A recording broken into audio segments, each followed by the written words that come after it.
Hello. This week's episode on the 80s version of the Twilight Zone is Teacher's Aide and the Paladin of the Lost Hour. So, Teacher's Aide is, it stars Adrienne Barbeau, who was in a lot of Carpenter stuff, The Fog and Escape from New York. She also voiced Catwoman in the animated series. And she gets, influenced, possessed, something like that, of this evil gargoyle thing, and takes it out on the students. It's not a fantastic episode overall, and it doesn't do all that much Twilight Zone-y stuff. It's a departure from the 60s stuff, significantly so. The teenagers are, of course, very old. These are played by actors in their 20s, or at least they look as if they are. She picks up a boombox and crushes it with her hands like that. That's a great prop. That is a great prop because she sells it really well, and it looks great. I'm not sure why she, as a teacher, goes into the students' restroom. Why wouldn't the teachers have one of their own? And then we get the mirror effect, which I think is underplayed. I think they could have done more with that than what they did. I like what it looks like. It's nice. But I think there could have been more to it than that. The lighting effect at the end with like lightning bolts striking the gargoyle and her being sort of depossessed. It's not a great look. It doesn't do what it's supposed to, I think. It looks almost a bit cheap, which is a shame. But that's the end of the episode. It's not super involved. It works out fine. But it does make space for Paladin of the Lost Hour, which is way more Twilight-y, if that's a term that we could be using. So it stars Danny Kaye. So Danny Kaye was a prolific actor and vaudevillian and singer at perfect pitch and stuff. And he was in Christmas. Well, he was with Bing Crosby anyway.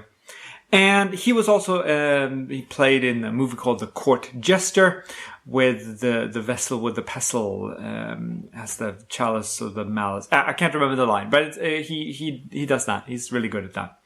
At this point, he had a heart transplant, and he had contracted hepatitis C from the heart transplant. So he was actually dying, I think, when they shot this episode. He must have known that this was gonna get him eventually. And 2 years later, he was dead. He plays the Paladin of the Lost Hour, and he has this fob watch, which has a few wire shots. They aren't very good wire shots. The watch wobbles and things. I'm guessing it was tricky to do, but I think they could have done it better, to be honest.